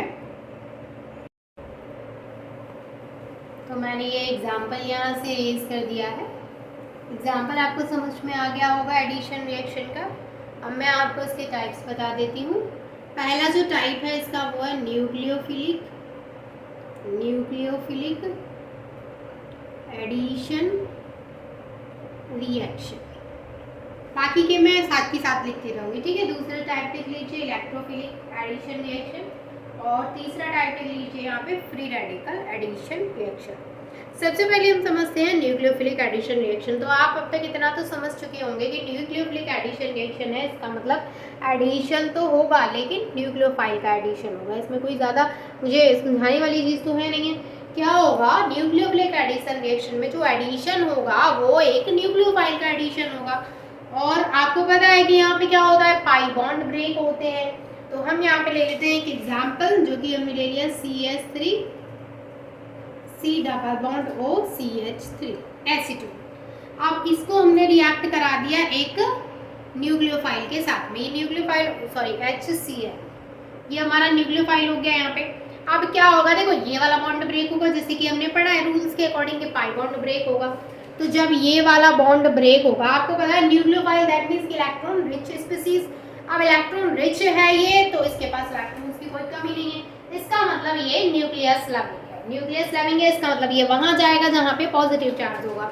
तो यहाँ पे होगा क्या कि जब ये इलेक्ट्रॉन्स ऑक्सीजन के पास जाएंगे तो ऑक्सीजन पे क्या आएगा, माइनस चार्ज आएगा, और कार्बन पे क्या चार्ज आएगा, प्लस चार्ज आएगा। जब कार्बन पे प्लस चार्ज आएगा तो यहाँ पर HCN में आप देखेंगे तो CN माइनस और H प्लस, तो जब इस पे माइनस आएगा तो प्लस वाला H इसके पास चला जाएगा और CN माइनस इस कार्बन के पास आ जाएगा। यानी ये जो CN है वो यहाँ जुड़ जाएगा और ये जो H है वो यहाँ जुड़ जाएगा। इस तरीके से जब ये बॉन्ड यहाँ से ब्रेक होगा तो कैसे होगा, यहाँ पे बनेगा CH3 कार्बन, ये हो जाएगा OH, और यहाँ पे जुड़ जाएगा CN और ये हो जाएगा CH3। ठीक है, ये यहाँ पे क्या बना है, एसीटोसाइनोहाइड्रेट, एसीटोन साइनोहाइड्रेट। ये यहाँ पे एसीटोन साइनोहाइड्रेट बन चुका है ऐसा प्रोडक्ट। तो ये न्यूक्लियोफिलिक एडिशन रिएक्शन है जिसमें एडिशन तो हुआ है, बट एडिशन जो वो हुआ है वो एक न्यूक्लियोफाइल का एडिशन हुआ है। एंड सेकंड चीज़ तो आपको पता ही है कि पाई बॉन्ड ब्रेक होते हैं, तो पाई बॉन्ड ब्रेक हुए हैं तो इस जो न्यूक्लियोफाइल है उसमें एक पॉजिटिव है एक नेगेटिव है। तो जो नेगेटिव पार्ट है यहाँ पे वो पॉजिटिव कार्बन के पास गया है और जो हाइड्रोजन है वो ऑक्सीजन के पास गया है। अब हम बात करते हैं इसके सेकेंड टाइप की, जिसको बोलते हैं इलेक्ट्रोफिलिक एडिशन रिएक्शन। अब यहाँ पर क्या होगा कि इलेक्ट्रोफाइल का अटैक होगा, क्योंकि जैसे न्यूक्लियोफिलिक में न्यूक्लियोफाइल अटैक करता है वैसे इलेक्ट्रोफिलिक में इलेक्ट्रोफाइल अटैक करता है। तो यहाँ पर ये हमने एक एग्जांपल ले लिया है CH2 डबल बॉन्ड CH2। ठीक है, ये CH2 डबल बॉन्ड CH2 हो गया लिथियम का एग्जांपल, और इससे हमने एक इलेक्ट्रोफाइल को रिएक्ट करा दिया है। तो क्या होगा कि जैसे ही यहाँ से पाई बॉन्ड ब्रेक होगा, पाई बॉन्ड यहाँ से हटेगा और पाई बॉन्ड हटेगा तो एक से हाइड्रोजन और एक से क्लोरीन आके जुड़ जाएगा। तो यहाँ पर कुछ इस तरीके का बन जाएगा। ये हाइड्रोजन यहाँ पे ऑलरेडी लगे हुए हैं। ठीक है, समझ गए क्या हुआ है भाई, यहाँ पर क्या हुआ है, ये इलेक्ट्रोफाइल आके जुड़ गया है, जो एल्कीन है उसमें पाई बॉन्ड ब्रेक हुए हैं और इलेक्ट्रोफाइल आके जुड़ गया है। तो सिंपल है, कुछ नहीं है। इलेक्ट्रोफाइल्स, सॉरी मैंने सब्स्टिट्यूशन लिख दिया है यहाँ पे, ये सब्स्टिट्यूशन नहीं है एडिशन है। इलेक्ट्रोफिलिक एडिशन रिएक्शन में क्या होता है, एडिशन होता है, लेकिन इलेक्ट्रोफाइल का एडिशन होता है। वहीं पर अगर मैं सब्स्टिट्यूशन एडिशन की बात करूँ तो सब्स्टिट्यूशन फ्री रेडिकल एडिशन की बात करूँ, जो कि इसका तीसरा टाइप है, फ्री रेडिकल एडिशन रिएक्शन।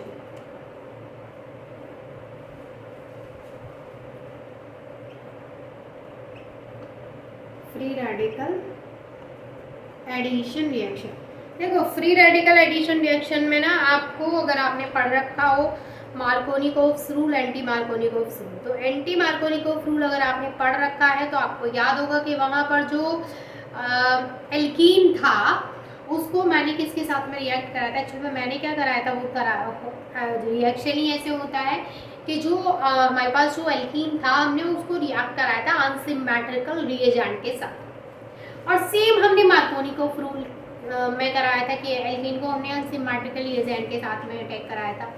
लेकिन आपको याद होगा मार्कोनिकोव रूल में कोई हमने कंडीशंस तो यूज़ नहीं की थी, कोई अलग सब्सटेंस कुछ भी कैटलिस्ट कुछ भी यूज़ नहीं किया था, डायरेक्ट हमने करा दिया था। ठीक है, लेकिन अगर वहीं पर हम एंटी मार्कोनिकोव रूल की बात करूं तो अगर आपको पता हो तो मैंने वहाँ पर एक और चीज़ आपको बताई थी कि वहाँ पे वो फ्री रेडिकल रिएक्शन हो रही थी, क्योंकि वो एक पेरोक्साइड की प्रेजेंस में हो रही थी। तो जो फ्री रेडिकल है वो एंटी मार्कोनिकोव रूल में होता है। तो यहाँ पर जैसे हमने एक एग्जांपल ले लिया है, एल्कीन हमने यहाँ पे ले लिया है CH3 CH double bond CH2। ये हमने यहाँ पे जो एल्कीन लिया है उसको हम अनसिमेट्रिकल रिएजेंट के साथ में रिएक्ट कराएंगे। HBr है तो HBr में आपको पता है कि H प्लस Br- होता है। तो अनसिमेट्रिकल रिएजेंट के साथ में जब ये रिएक्ट करेगा तो ये किसी न किसी कंडीशन में करेगा, तो ये करेगा पेरोक्साइड की प्रेजेंस में। और आपको पता है पेरोक्साइड की प्रेजेंस में जब भी अनसिमेट्रिकल रिएजेंट किसी एल्कीन से जुड़ता है तो उसको हम एंटी मार्कोनिकोव रूल के अकॉर्डिंग एडिशन कराते हैं और वो फ्री रेडिकल मैकेनिज्म को फॉलो करता है। तो यहाँ पर क्या होगा, सेम डबल बॉन्ड यहाँ से ब्रेक हो जाएगा तो बन जाएगा CH3CH और सिंगल बॉन्ड CH2, है ना, यही है। लेकिन क्या होगा, एक हाइड्रोजन यहाँ जुड़ जाएगा और एक Br जो है वो यहाँ जुड़ जाएगा। ठीक है, ये एंटी मार्कोनिकोव रूल के अकॉर्डिंग हुआ है। अगर आपको नहीं पता है तो प्लीज़ मैं आपको सजेस्ट करूँगी कि आप जाके एंटी मार्कोनिकोव रूल को पढ़िए, क्योंकि मैं उसको इतना डिटेल में यहाँ पे नहीं बता सकती। जो वन शॉट है हमारा वो मैकेनिज्म ऑफ ऑर्गेनिक रिएक्शंस का है, एंटी मार्कोनिकोव रूल इसमें नहीं है आपके सिलेबस में। ठीक है, इतनी चीज़ समझ में आ गई होगी। तो हमारे दो जो टाइप्स थे ऑर्गेनिक रिएक्शंस के वो कंप्लीट हो गए, substitution and addition, and the third is elimination reaction. तीसरा जो हमारा टाइप है वो है एलिमिनेशन रिएक्शन। भाई एलिमिनेशन रिएक्शंस में क्या होगा, चलिए समझ लेते हैं क्या होगा, आप इसको नोट करिए। तो अब जो हमारा थर्ड टाइप है टाइप्स ऑफ ऑर्गेनिक रिएक्शन का वो है एलिमिनेशन रिएक्शन। तो अब हम एलिमिनेशन रिएक्शन को समझते हैं। एलिमिनेशन रिएक्शन में क्या होता है, in this type of reaction 2 sigma bond are broken and formed pi bond. यानी यहाँ पे क्या होगा, सबसे पहले तो यहाँ पे एक चीज़ होगी कि 2 सिग्मा बॉन्ड यहाँ पे ब्रेक होंगे और पाई बॉन्ड का फॉर्मेशन करेंगे। तो एक चीज़ तो यहाँ पे ये समझ में आ गई कि यहाँ पे जो अनसैचुरेशन है वो इंक्रीज होगा एंड जो सैचुरेशन है वो डिक्रीज होगा। भाई अनसैचुरेशन मतलब क्या है, सिग्मा बॉन्ड्स। अनसैचुरेटेड बॉन्ड कौन से होते हैं, अनसैचुरेटेड कंपाउंड्स जिनमें कि सिग्मा बॉन्ड्स होते हैं, और सैचुरेटेड कंपाउंड्स कौन से होते हैं जिसमें कि पाई बॉन्ड, डबल या फिर ट्रिपल बॉन्ड होते हैं। तो यहाँ पर जो भी डबल या फिर ट्रिपल बॉन्ड, जो भी यहाँ पे सिंगल बॉन्ड होंगे वो ब्रेक डाउन होके पाई बॉन्ड का फॉर्मेशन करेंगे।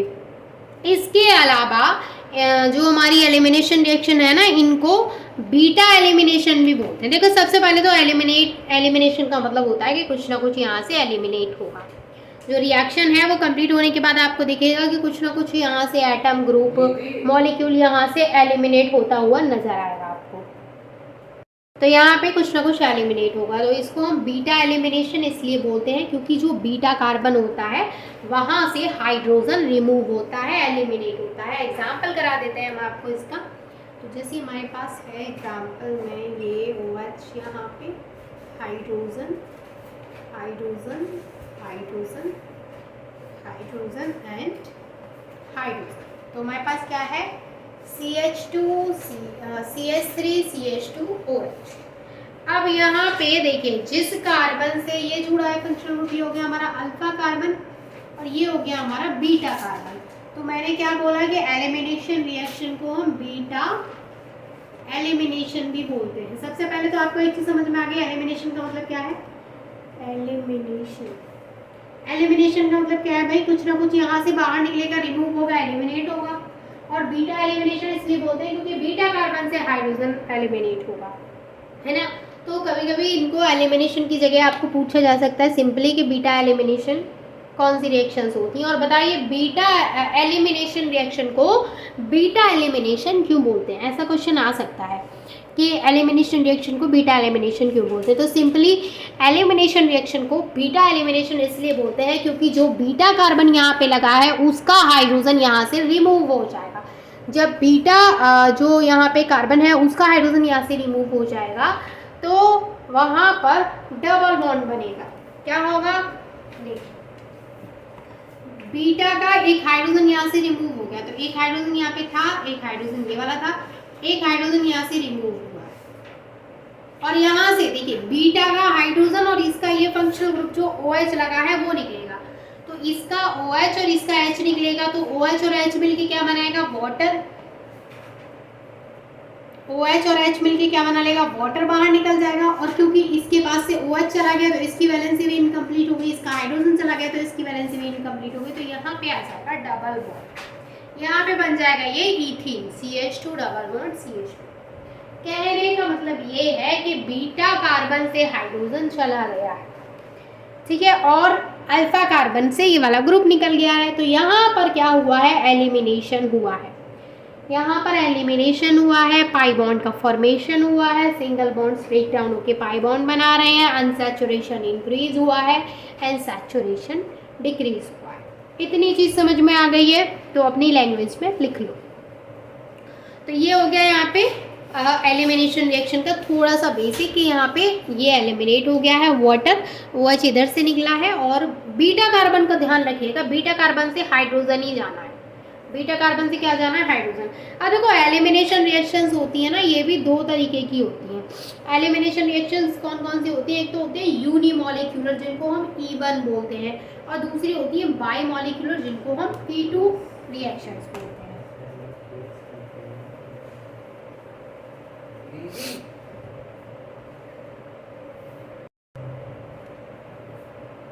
पहला टाइप है यहाँ पे यूनिमॉलिक्यूलर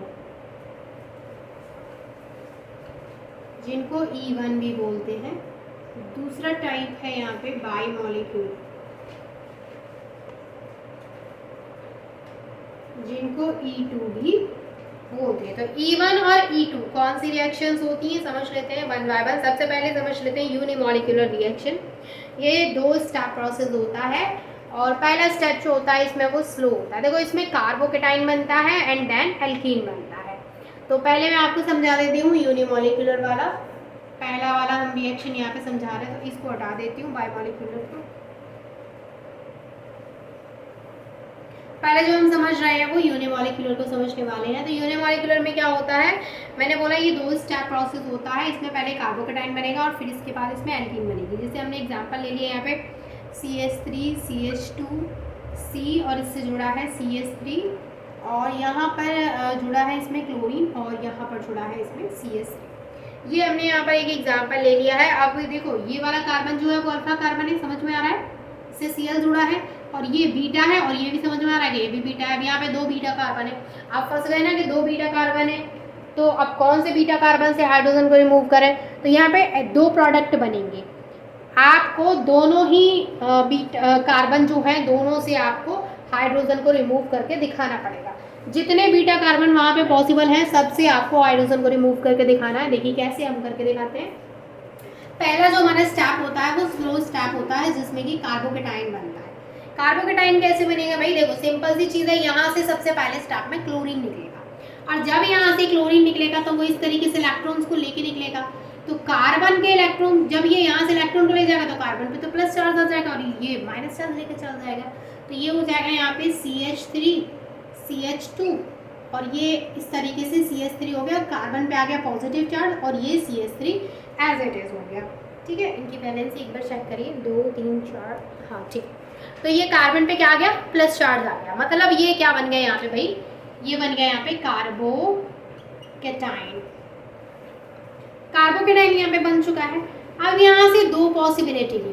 पहली पॉसिबिलिटी ये है कि ये इस बीटा कार्बन से हाइड्रोजन रिमूव कर दे, दूसरी पॉसिबिलिटी ये है कि इस बीटा कार्बन से हाइड्रोजन रिमूव कर दे। तो जहाँ से भी हाइड्रोजन रिमूव होता है आपको पता है वहाँ पे क्या बन जाएगा, एल्कीन बन जाएगा, क्योंकि Cl ऑलरेडी आउट हो चुका है। अब Cl ऑलरेडी आउट हो चुका है तो इसको बॉन्ड बनाने की ज़रूरत है, क्योंकि इसको एक इंसान चाहिए, मतलब इंसान नहीं, इसको एक एटम चाहिए जिससे कि ये बॉन्ड बना सके। तो अब इसको एक एटम चाहिए, और जब इसका एक हाइड्रोजन चला जाएगा तो फिर इसको भी चाहिए बॉन्ड बनाने के लिए। तो फिर ये दोनों आपस में सलाह करेंगे कि भाई क्यों ना हम दोनों ही पड़ोसी आपस में बॉन्ड बना लेते हैं। तो बोलते ठीक है भैया बना लेते हैं, तो बना लेते हैं भैया। ये हो गया CH, अच्छा इसका हाइड्रोजन निकल गया, अब यहाँ से इसका हाइड्रोजन हमने निकाल दिया, तो ये हो गया CH डबल बॉन्ड C, ये हो गया CH3, और ये CH3 एज इट इज। यानी यहाँ पर ये कार्बोकेटाइन जो था उसका प्लस चार्ज हट चुका है, क्योंकि इसका हाइड्रोजन जब यहाँ से निकला तो दोनों ने बीच में सलाह करके डबल बॉन्ड का फॉर्मेशन कर लिया है। तो एक एल्कीन तो आपको इस तरीके से यहाँ पे मिल गई। दूसरी एल्कीन क्या बनेगी भाई, दूसरी पॉसिबिलिटी ये है कि ये CH3 CH2 तो एज इट इज रहेगा, और इसकी इस पड़ोसी के साथ हो गई थोड़ी अनबन कि नहीं भाई उसके साथ हमने बॉन्डिंग कर ली है, अब एक काम करो तुम भी अकेले बैठे हो चलो अब एक दूसरी पॉसिबिलिटी ये है कि हम तुम्हारे साथ बॉन्डिंग कर सकते, तो उसके साथ नहीं कर रहे, तो यहाँ पे इन्होंने क्या कर दिया, दूसरी पॉसिबिलिटी यहाँ पे ये है कि इसका हाइड्रोजन निकल जाएगा तो इन दोनों के बीच में डबल बॉन्ड आ जाएगा, ये CH2 हो जाएगा। अरे भैया दिख ही नहीं रहा इसमें, तो एक सेकंड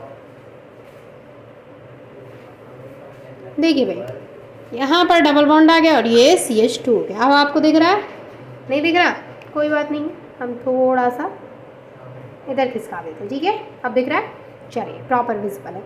क्या हो गया भाई, दोनों पॉसिबिलिटीज आपको शो कर दी हैं। तो ये जो रिएक्शन है हमारी वो यूनिमोलिकुलर रिएक्शन है, जिसमें पहले कार्बोकेटाइन बनता है, बाद में एल्कीन बनता है। 2 स्टेप हो गया, चलिए अब बात करते हैं हम बायमोलिकुलर रिएक्शन की। बायमोलिकुलर रिएक्शंस जो होती हैं जिनको कि हम E2 रिएक्शंस बोलते हैं, E2 T2 नहीं E2, इनको बोलते हैं हम E2 रिएक्शन।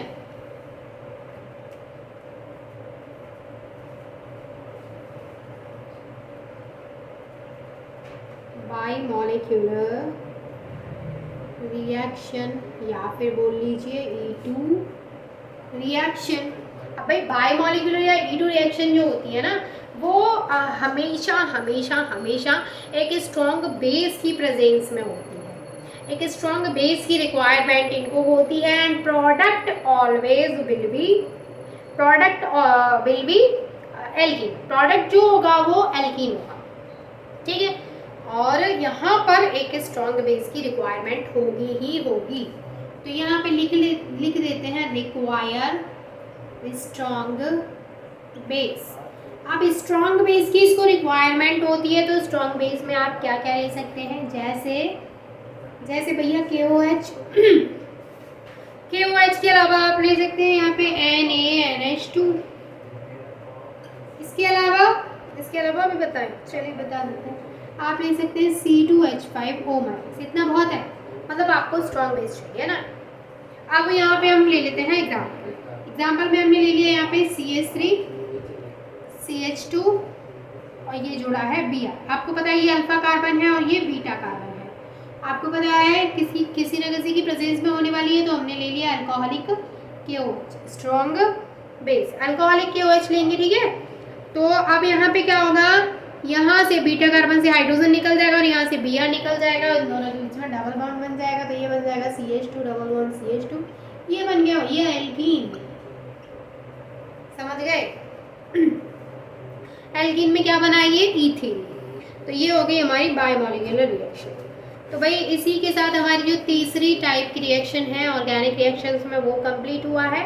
चौथा जो हमारा टाइप है बहुत बढ़िया, बहुत इजी, बहुत प्यारा सा रिएक्शन है, जो कि है रीअरेंजमेंट रिएक्शन।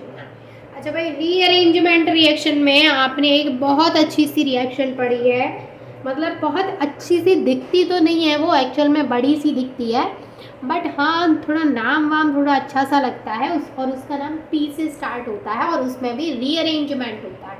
अब आप मुझे बताइएगा, आपने अब तक कई बार वो पढ़ चुके हैं, आप उसको रीअरेंजमेंट में उसी को पढ़ते आ रहे हैं आप, तो आप मुझे बताइएगा कि P से उसका नाम शुरू है और वो उसमें रीअरेंजमेंट होता है, बहुत कॉमन सी रिएक्शन है, तो बताइए क्या है उसका नाम, ठीक है। और नहीं पता है तो कमेंट करके पूछ लीजिएगा, लेकिन अभी नहीं बताएंगे, हम कमेंट में बताएंगे।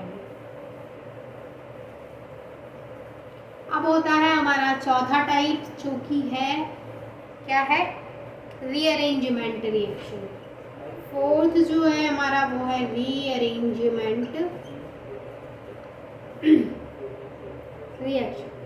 देखो भाई, रीअरेंजमेंट का मतलब क्या होता है कि ना कुछ भी बाहर से आएगा ना कुछ भी बाहर जाएगा, जो है जैसा है वैसा है वही रहेगा, वही सिर्फ रीअरेंज हो जाएगा। जैसे मान के चलिए एक रूम है आपके पास, रूम में एक बेड है, एक सोफ़ा है, ठीक है, और उसमें एक सोफ़ा है, एक बेड है, एक टेबल है। तो आपको क्या करना है, आपको अपने रूम को रीअरेंज करना है। तो आप क्या करेंगे, रूम को उठा के क्यों डालेंगे, आप बेड को उठा के डालेंगे, तो आप क्या करेंगे, बेड को उठा के दूसरे जगह पे शिफ्ट कर देंगे और बेड की जगह पे टेबल रख देंगे, टेबल की जगह पे सोफ़ा रख देंगे।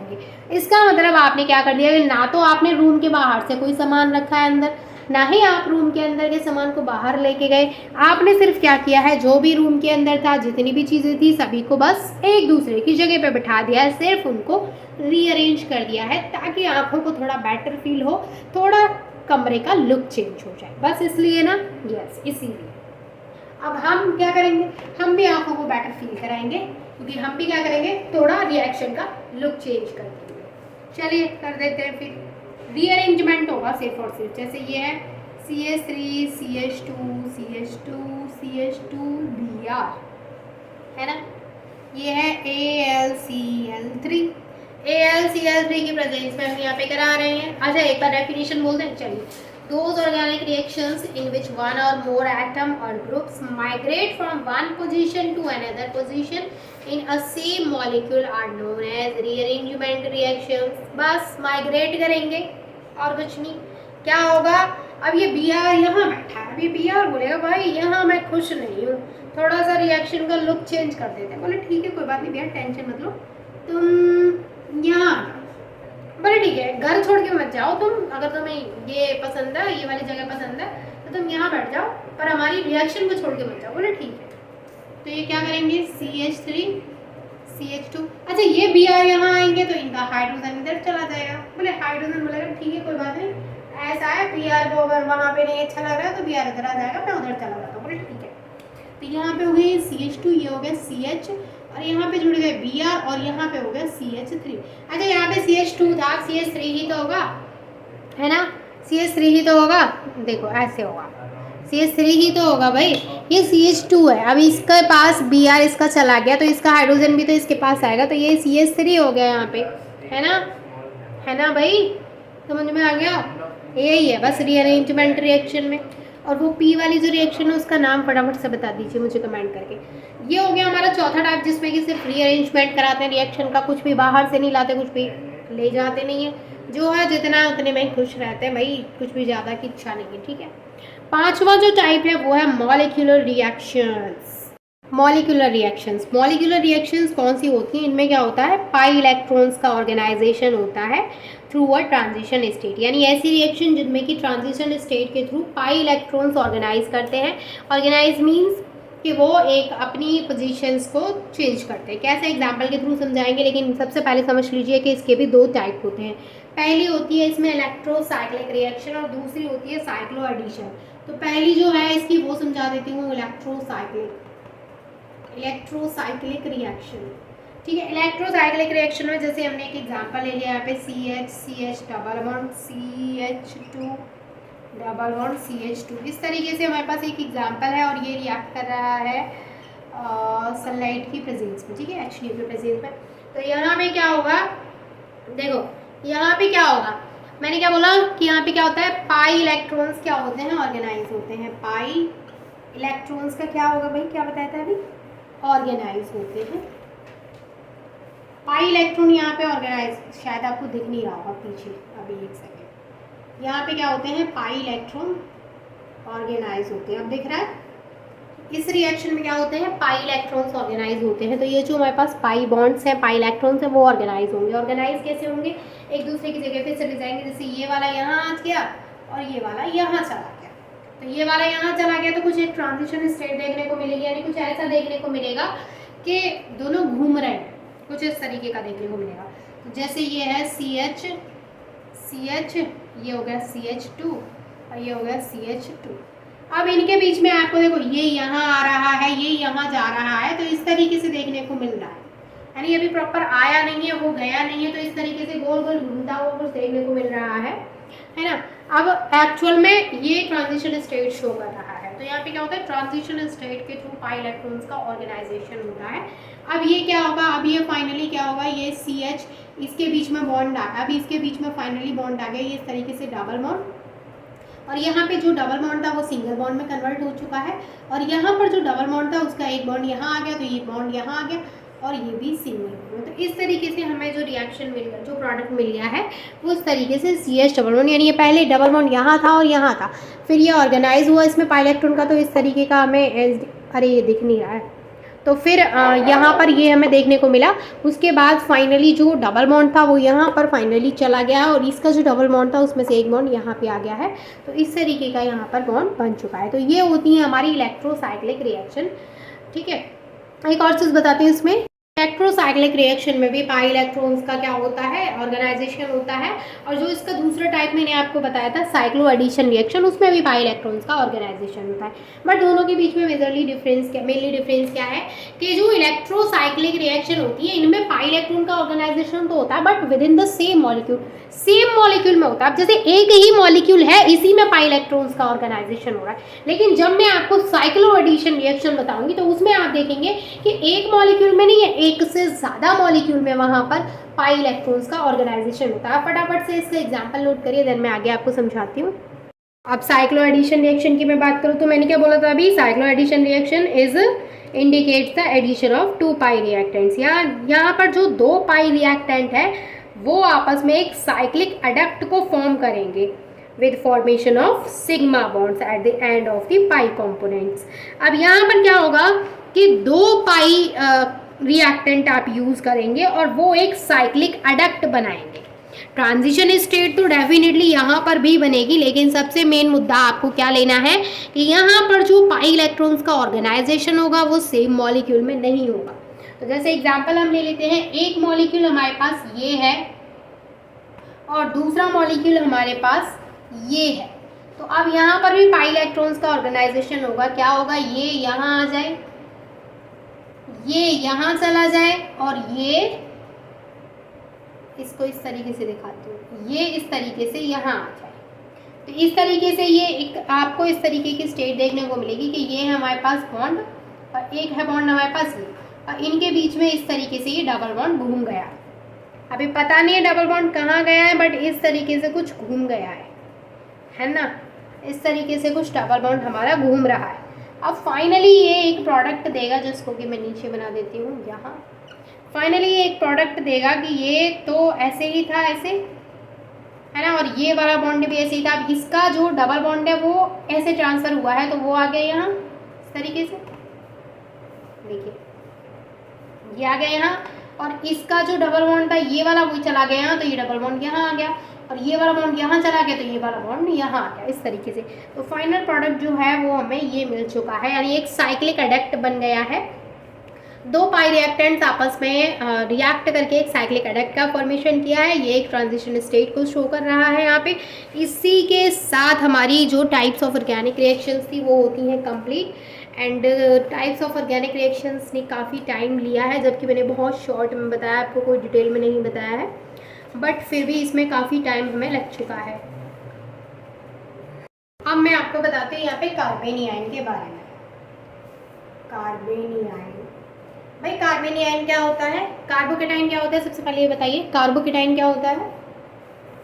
कार्बेनियाइन के बारे में मैं आपको बता रही हूँ। कार्बेनियाइन क्या होता है कि कार्बन के ऊपर जब माइनस चार्ज आ जाता है तो उसको बोलते हैं हम carbanion. The carbon atom of organic molecule which have negative charge are known as carbanion. जो कार्बन एटम के ऊपर जब नेगेटिव चार्ज होता है तो उसको बोलते हैं कार्बेनियाइन, और कार्बन एटम के ऊपर जब पॉजिटिव चार्ज होता है इस तरीके से तो उसको बोलते हैं कार्बोकेटाइन। ठीक है, समझ में आया। कार्बोकेटाइन में क्या होगा, कार्बन के ऊपर पॉजिटिव चार्ज होगा, और कार्बेनियाइन में क्या होगा, कार्बन के ऊपर नेगेटिव चार्ज होगा। अब कार्बेनियाइन का फॉर्मेशन कैसे होता है, कार्बेनियाइन का फॉर्मेशन आपको बताती हूँ कैसे होता है। कार्बेनियाइन का फॉर्मेशन कैसे होगा, जैसे हमने यहाँ पे ले लिया एल्काइन। एल्काइन कौन सा होता है, ट्रिपल बॉन्ड वाला होता है, तो ये हो गया हमारा CH triple bond CH, alkyne हो गया, और उसको हमने रिएक्ट करवा दिया NH2 माइनस के साथ में। NH2 के साथ में जब हमने इसको रिएक्ट कराया तो यहाँ पे क्या होता है कि देखो ये जो यहाँ पे इलेक्ट्रॉन है हाइड्रोजन के और कार्बन के, ये जो इलेक्ट्रॉन है वो किसके पास चले जाएंगे, इस कार्बन के पास चले जाए, और ये NH2 इस हाइड्रोजन के साथ उड़ जाए। ये NH2 इस हाइड्रोजन के साथ में बना लेगा NH3 अमोनिया, और कार्बन को दे जाएगा ये नेगेटिव चार्ज। तो ये कार्बन पे तो आ गया नेगेटिव चार्ज, और ये उसने ऑलरेडी 3 बॉन्ड इसके साथ में रखे हैं, और ये बना लेगा NH, क्योंकि NH2 को मतलब प्लस की ज़रूरत है, हाइड्रोजन की ज़रूरत है क्योंकि इसके ऊपर नेगेटिव चार्ज है, तो ये बना लिया इसने NH3 अमोनिया। मैं थोड़ा ज़्यादा ही दूर लिख देती हूँ जिसकी वजह से दिख नहीं आ रहा। और इसने क्या बना लिया, ये अमोनिया। तो ये यहाँ पे जो स्पीसीज बनी है भाई, कार्बन के ऊपर नेगेटिव चार्ज है, यही क्या है, यही कार्बेनियाइन है। ठीक है, कार्बेनियाइन में क्या होता है, कार्बन के ऊपर नेगेटिव चार्ज होता है। अच्छा, इसके कुछ इंपॉर्टेंस एंड फीचर्स लिख लीजिए कि जो कार्बेनियाइन, मैं बोल रही हूँ, मैं लिख नहीं रही हूँ, मैं बोल रही हूँ कि कार्बेनियाइन जो होते हैं ये जो आयंस होते हैं वो हाईली अनस्टेबल होते हैं। चलिए लिख ही देती हूँ, ये हाईली, मैं कार्बेनियन की बात कर रही हूँ, हाईली अनस्टेबल होते हैं, कार्बेनियन हाईली अनस्टेबल होते हैं। इसके अलावा जो कार्बेनियन होता है ना, इसमें जो हाइब्रिडाइजेशन होता है कार्बन का वो sp3 होता है। Hybridization of carbon is sp3। Carbon का जो हाइब्रिडाइजेशन होता है कार्बेनियन में वो sp3 होता है। इसकी जो ज्योमेट्री होती है वो पिरामिडल ज्योमेट्री होती है। ज्योमेट्री जो होती है वो पिरामिडल होती है। इसके अलावा इसका अगर मैं मैग्नेटिक नेचर की बात करूं तो ये डायामैग्नेटिक नेचर का होता है। डायामैग्नेटिक, इतनी बात समझ में आ चुकी होगी आई होप। ये डायामैग्नेटिक नेचर का होता है, पिरामिडल ज्योमेट्री होती है, इसमें कार्बन का जो हाइब्रिडाइजेशन होता है वो sp3 होता है और ये हाईली अनस्टेबल होता है। इसका फॉर्मेशन कैसे होता है क्लियर है।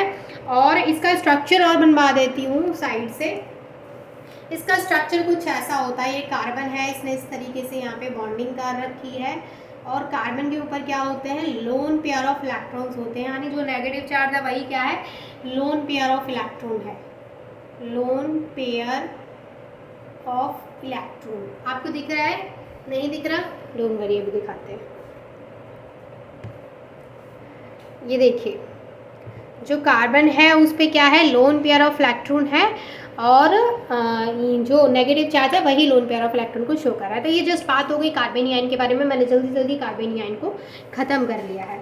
अब कार्बेनियन के बाद में यहाँ पे बात करती हूँ आपके साथ थोड़ा सा फ्री रेडिकल के बारे में। और मुझे पता है कि फ्री रेडिकल आपको पता है, बट फिर भी थोड़ा मैं बताती हूँ आपको। देखिए फ्री रेडिकल के बारे में मैंने आपको क्या चीज़ बताई थी कि फ्री रेडिकल का सबसे पहले आपको पता है कि ये फ्री रेडिकल जो होता है वो होमोलिटिक बॉन्ड फिजन से बनता है। ये चीज़ बताने की जरूरत नहीं, क्योंकि जब होमोलिटिक बॉन्ड फिजन बताया था तो मैंने बोला था कि सेम टाइप्स के एटम्स के बीच में जब होमोलिटिक बॉन्ड फिजन होता है तो फ्री रेडिकल वहाँ पे जनरेट होते हैं। जैसे मैंने आपको बोला था, जैसे ए है और बी है, ये दोनों ने जब एक इलेक्ट्रॉन इसके पास किया, एक इलेक्ट्रॉन इसके पास किया, तो यहाँ पर ये बन गया फ्री रेडिकल। मैंने आपको एक एग्जाम्पल भी दिया था क्लोरीन का, ये आपस में इस तरीके से बॉन्ड ब्रेक हुए तो इन्होंने क्लोरीन फ्री रेडिकल और क्लोरीन फ्री रेडिकल बन गए, तो ये क्या है, फ्री रेडिकल बन गए।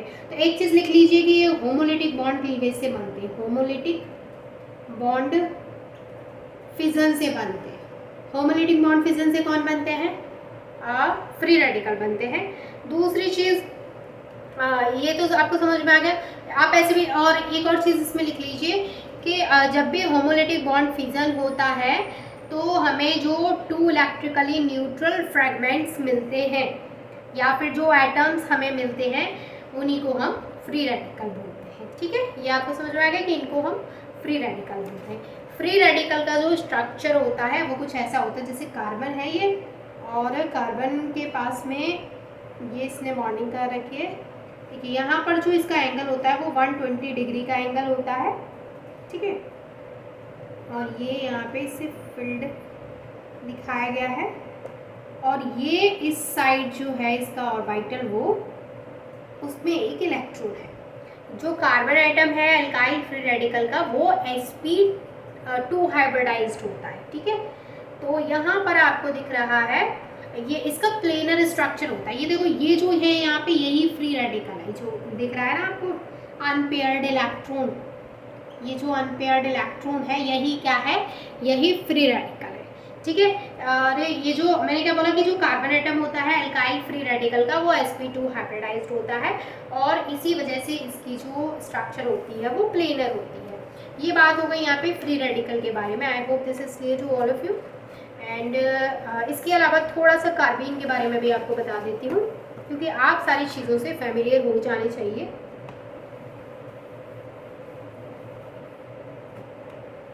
थोड़ा सा मैं आपको कार्बीन के बारे में भी एक्सप्लेन कर देती हूँ।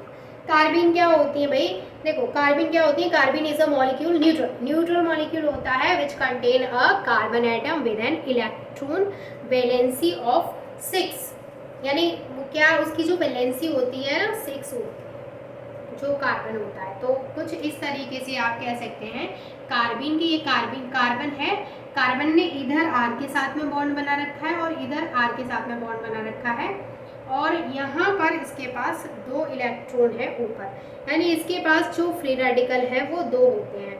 हम यहाँ पे कह सकते हैं कि जो हमारा कार्बन है जब वो 2 इलेक्ट्रॉन्स को बेयर करता है, जब उसके ऊपर 2 इलेक्ट्रॉन्स आ जाते हैं तब हम उसको बोलते हैं कि वो क्या हो गया है, कार्बिन है। और ये बहुत ज़्यादा रिएक्टिव कंपाउंड्स होते हैं। 2 यहाँ पे हमारे ये इलेक्ट्रॉन्स गए, 2 ये इलेक्ट्रॉन्स गए और 2 ये गए। जो होते हैं कार्बिन बहुत रिएक्टिव होते हैं। इसको आप ऐसे भी लिख सकते हैं, इसको आप ऐसे भी बना सकते हैं, कार्बन और इसके ऊपर ये 2 इलेक्ट्रॉन्स, ठीक है। अब मिथाइल कार्बिन क्या होता है, जैसे ये है CH2, तो उसके ऊपर 2 इस तरीके से, मतलब कार्बन 2 हाइड्रोजन के साथ में जुड़ा हुआ है और उसके ऊपर 2 फ्री रेडिकल, मतलब इलेक्ट्रॉन पेयर कह सकते हैं आप, या 2 रेडिकल कह सकते हैं आप। तो ये क्या है, इसको बोलेंगे हम मिथाइल कार्बिन, इसको हम बोलेंगे मिथाइल कार्बिन। देखो कार्बिन जो होती है ना वो 2 तरीके की होती है, एक होती है सिंगलेट कार्बिन और दूसरी होती है डबलेट कार्बिन, ट्रिपलेट कार्बिन। देखो सिंगलेट कार्बिन जो होती हैं वो sp2 हाइब्रिडाइजेशन शो करती हैं और जो ट्रिपलेट कार्बिन होती हैं वो sp हाइब्रिडाइजेशन शो करती है। कार्बिन 2 बॉन्ड बनाता है और 2 नॉन बॉन्डिंग इलेक्ट्रॉन्स उसके ऊपर रहते हैं। टाइप्स मैंने आपको बता दिया, इसके 2 टाइप्स होते हैं, सिंगलेट एंड ट्रिपलेट। सिंगलेट में मैंने आपको बता दिया जो हाइब्रिडाइजेशन होता है वो sp2 और ट्रिपलेट में मैंने आपको बता दिया जो हाइब्रिडाइजेशन होता है वो sp। तो ये बेसिक सी चीज़ें मैंने आपको कार्बिन के बारे में बता दी है। कार्बिन में बेसिकली आपको क्या समझना है कि 2 बॉन्डिंग, 2 मतलब बॉन्डेड रहते हैं, जो 2 बॉन्ड होते हैं ये 2 बॉन्ड बनाता है और 2 नॉन बॉन्डिंग इलेक्ट्रॉन्स इसके ऊपर रहते हैं। और इसी के साथ हमारा जो मैकेनिज्म ऑफ ऑर्गेनिक रिएक्शंस है वो होता है कंप्लीट, पूरा वन शॉट मैंने आपको करा दिया है। कोई भी टॉपिक अगर आपके सिलेबस के अकॉर्डिंग छूट गया हो या फिर मैं जल्दी में भूल गई हूँ तो आप मुझे कमेंट करके बता सकते हैं, तो मैं आपको फिर सेपरेट प्रूफ करा दूँगी। And thank you so much.